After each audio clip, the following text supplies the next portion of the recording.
I want to just end by talking about 3 different women who have touched my life because their life had been touched by this program and this organization. One is my grandmother, Belle, who I am named after, who was not a member of the Church of Jesus Christ of Latter-day Saints, but married a Mormon in those, which didn't go over well with her family, but was something she felt like was the right thing to do.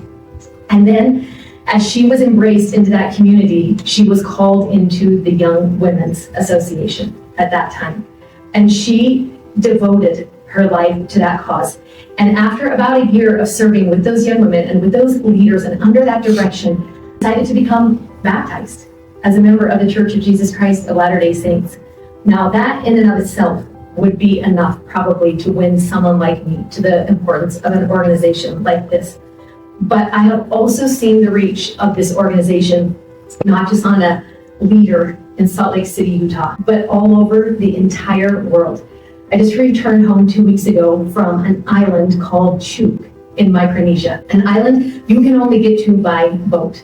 And when I got over there, I met a young woman whose name was Zoe.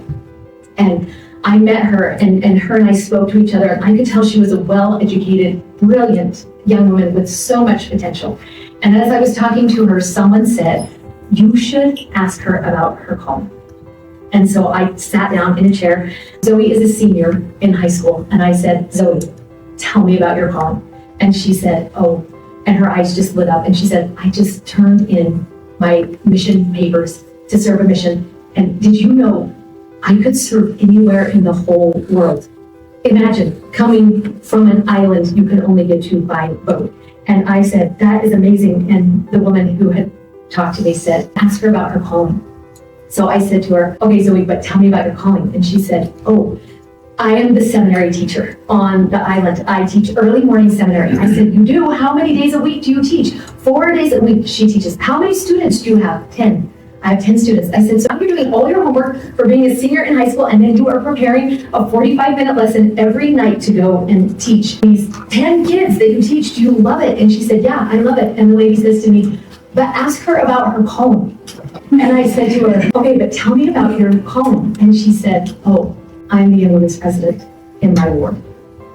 And then I asked her to talk to me about what she was teaching the youth in Chuuk. And she took me back to the same place I took you, about a God who hears and answers their prayers, about a Savior, Jesus Christ, about having a testimony of who He is and what He does in someone's life, and about the eternal potential that each of us has as we walk that path as a daughter of God.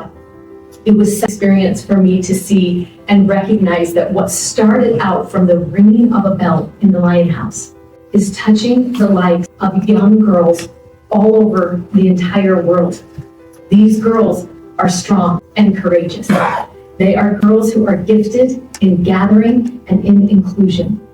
They are girls who are discovering their eternal potential and the great good that they will do in this world. I love what Michelle Craig says at the very end of this book. It is the very last sentence of this book, and for me, it sums up the entire purpose for the creation of this entire book. She said, "The true beauty of our history is the young women who lived it." And I also believe that that is true. Thank you for being here with us today and for celebrating not only this great work, but this great organization that is doing so much good in the world.